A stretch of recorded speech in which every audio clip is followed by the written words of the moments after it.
एक बार एक छोटी सी बच्ची हाथ में मिट्टी की गुल्लक लेकर के भागती हुई एक दवाइयों की दुकान पर गई। वो काफी देर तक वहां पर खड़ी रही, लेकिन दुकानदार का ध्यान उसकी तरफ नहीं गया क्योंकि और भी बहुत सारे लोग खड़े हुए थे। उसने दुकानदार को कई बार बुलाया, लेकिन वहां पर भीड़ इतनी थी कि दुकानदार का ध्यान उसकी तरफ गया ही नहीं। और फिर उस बच्ची को थोड़ा सा गुस्सा आया तो उसने अपनी मिट्टी की गुल्लक लेकर के वहीं काउंटर पर जोर से रख दी, जिसके बाद में जो दुकानदार था और जितने भी लोग खड़े थे वो सब उस बच्ची की तरफ देखने लग गए। और फिर उस दुकानदार ने उस बच्ची से पूछा, बेटे आपको क्या चाहिए? तो वो बड़े ही भोलेपन से बोली कि मुझे एक चमत्कार चाहिए। ये सुनकर के दुकानदार को कुछ समझ नहीं आया, ना ही वहां पर जो लोग थे उनको कुछ समझ में आया, और सब उसकी तरफ देखने लग गए। फिर दुकानदार ने बोला, बेटे चमत्कार तो यहां पर नहीं मिलता है।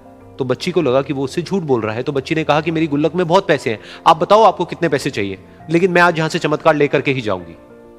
तो वहीं काउंटर पे एक और आदमी खड़ा था, उसने उस बच्ची से पूछा कि बेटे क्यों चाहिए तुमको चमत्कार?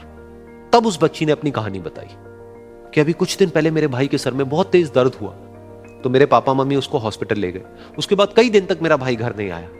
तो मैंने कई बार अपने पापा से पूछा, लेकिन उन्होंने मुझे कुछ नहीं बताया। उन्होंने बार बार यही कहा कि वो आ जाएगा, वो कल आ जाएगा, वो कल आ जाएगा, लेकिन वो आ ही नहीं रहा था। तो मैंने देखा कि मम्मी रो रही है, और पापा मम्मी को कह रहे थे कि उसकी दवाइयों के लिए और उसके इलाज के लिए जितने पैसे चाहिए उतने मेरे पास में नहीं है, अब उसको कोई चमत्कार ही बचा सकता है। तब मुझे लगा कि अगर मेरे पापा के पास में इतने पैसे नहीं भी हैं तो क्या हुआ, मेरे पास में तो है। तो मैंने जितने भी पैसे जोड़ रखे हैं वो सारे लेकर के मैं इस दवाई की दुकान पर आई। फिर उस आदमी ने उस बच्ची से पूछा, कितने पैसे हैं तुम्हारे पास में?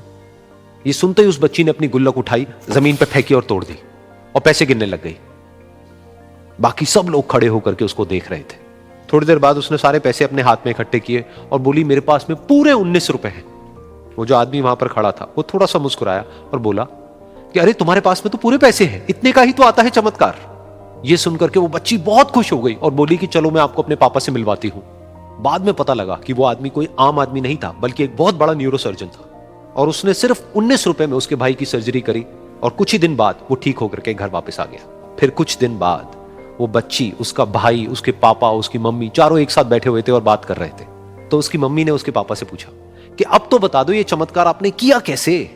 तो उन्होंने अपनी बेटी की तरफ देखा और बोले, ये चमत्कार मैंने नहीं, इसने किया है।